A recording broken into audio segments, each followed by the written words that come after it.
Hey, what's up, howdy? It's me here, and we are back with another entry in our countdown of the top 25 wrestling moments of all time. Coming in at no.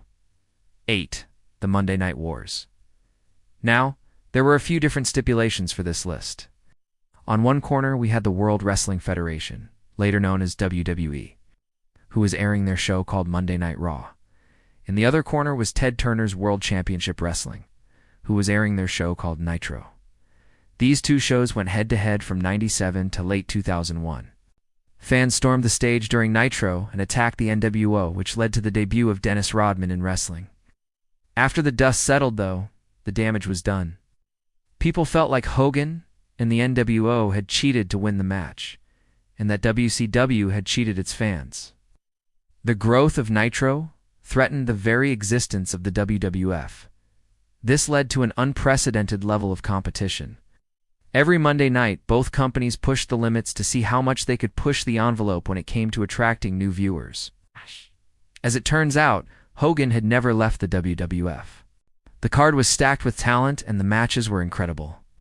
There were 5 matches that were later inducted into the WWE Hall of Fame, and even the undercard matches were great. Main events included Stone Cold Steve vs. Shawn Michaels for the WWF Championship, and The Rock vs. Mankind in a hardcore match for the WWF Championship. Both of these matches went back and forth until the very end. And if you'd like to be kept up to date on all of our content, be sure to subscribe and ring the bell. Be sure to join our community to talk wrestling with us, and we'll see you next time. And in the end, both champions retained their titles. But this wasn't the end of the story. After the event, the corporation tried to attack Stone Cold, but this led to a massive brawl backstage. And then suddenly, out of nowhere, came D-Generation X together. Austin and DX took out the corporation and stood tall to close out the show. Instead, he had been playing a double agent the whole time. If he could get people to keep watching Raw after the hype of WrestleMania died down, then he would know that he had really won the war. He had them worried. Back on Raw, Stone Cold opened up the show by cutting a promo where he promised that the party was just getting started.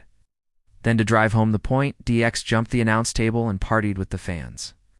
Throughout the rest of the episode, DX would continue to party and trash the set. But then, out of nowhere, came the NWO. And all of a sudden, the party was over. The NWO attacked DX and proceeded to destroy the set. And then finally, out came the newest member of the WWF, the big red monster known as Kane. Kane would go on to help DX fend off the NWO. And then to close out the show, Stone Cold cut a promo about how the party was just getting started.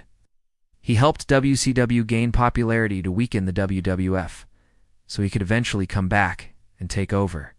But unfortunately, we're running out of time. We can't talk about every single great moment that happened during the Monday Night Wars, so if you want to learn more about this incredible time in wrestling history, be sure to check out the links in the description. We highly recommend reading the book Monday Night Wars and also watching the documentary The Monday Night Wars by Vice. Once Hogan returned, Raw began to slowly climb back up in the ratings. But this was nothing compared to what was coming next. And because of this, wrestling became more popular than it ever had been in the United States since the 80s. Some of the most legendary moments in wrestling history came out of this era. For example, during a match on Raw, Mankind was thrown off the top of the cage by The Undertaker. The next week on Nitro, they showed the aftermath of the fall, and it turned out that Mankind had actually broken his nose. This led to a ratings war unlike anything we had ever seen before. This led to a drop in ratings for Nitro, and then even worse news struck. He called up Eric Bischoff to tell him that he was going to do whatever it took to beat WCW, and then he did the unthinkable.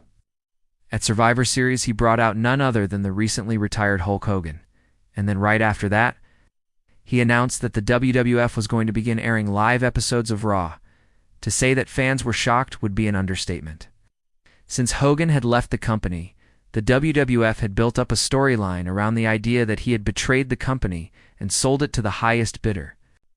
Now, all of a sudden, he was back and was wearing a WWF shirt again. A major cable provider dropped TNT, which aired Nitro, leaving WCW without a way to reach its audience.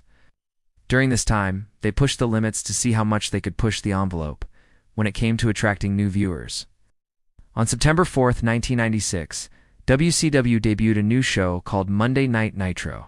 The first episode of Nitro drew in 1.1 million viewers. And all of a sudden, WCW was back on the map. But this wasn't just a fluke. The following week, Nitro would continue to beat Raw in the ratings. This would lead to 17 straight weeks where Nitro beat Raw in the Nielsen ratings. During this time, WCW would begin to build storylines around this superiority complex. One example of this was the use of the phrase "woo," which was used regularly throughout their programming. This would lead to such iconic moments as NWO members bursting through the Nitro set and yelling "woo" into the camera. Another example of this superiority complex was the way they booked their matches. Unlike Raw, which usually ended with a clean finish, Nitro often ended with disqualification finishes or double disqualification finishes. By doing this, they were able to claim that no one truly defeated anyone on Nitro. And because of this, wrestling became more popular than it ever had been in the United States since the 80s. They signed many wrestlers who had been released by the WWF, including the 1-2-3 Kid, who would go on to become X-Pac, and Steve Austin, who would later become one of the biggest stars in wrestling history. While WCW was celebrating their success against Raw, Vince McMahon wasn't sitting idly by. He was well aware that WCW was beating him in the ratings, and he wanted to do whatever it took to win back the hearts of wrestling fans. One thing he did was invest heavily in the future of Raw. He gave Stone Cold Steve Austin creative control of his character, and this proved to be a masterstroke. Soon, it seemed like every wrestling fan was yelling Austin 316 every time he appeared on screen. First, it had to be a storyline or an event that happened in the wrestling business. The wrestling business in the early 90s was in a bit of a slump. Hulk Hogan had left the WWF in 1993 after a very public falling out with then CEO Vince McMahon, and with him gone, the company struggled to draw in viewers. But one man saw an opportunity in this downtime. That man was Ted Turner. He offered Hulk Hogan a job in his new company, World Championship Wrestling, and also bought the U.S. broadcast rights to Starrcade, a WCW-produced pay-per-view. All of a sudden, WCW was on the map. And while they weren't taking over the WWF just yet, they were firmly planted as a second option for fans to follow. Second, it had to have happened before 2010. And third, it needed to be something that changed the course of the wrestling business.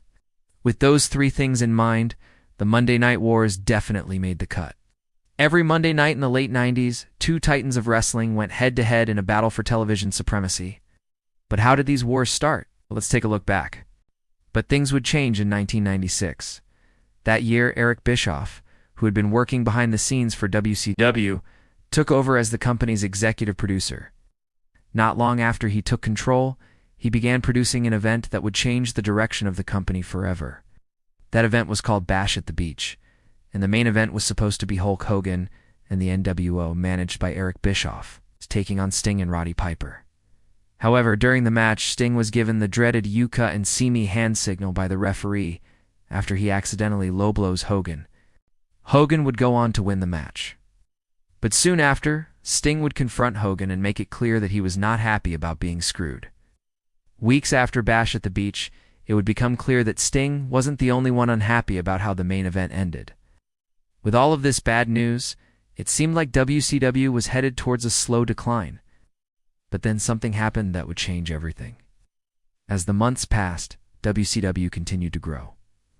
But why should you care about any of this? Why does any of this matter? The answer is simple: because of what happened next.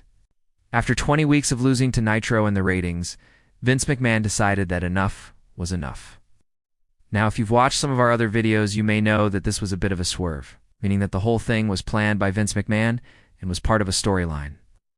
On March 31st, 1998, the WWF hosted their first ever WrestleMania pay-per-view at Madison Square Garden, and boy, did they deliver. While the rest of the wrestling world was stunned by the success of WrestleMania, Vince McMahon knew that the real test was the Monday after. Now, as you probably already know, this led to a massive spike in the ratings. What's your favorite memory from the Monday Night Wars? Let us know in the comments below. If you enjoyed this video, be sure to give it a thumbs up.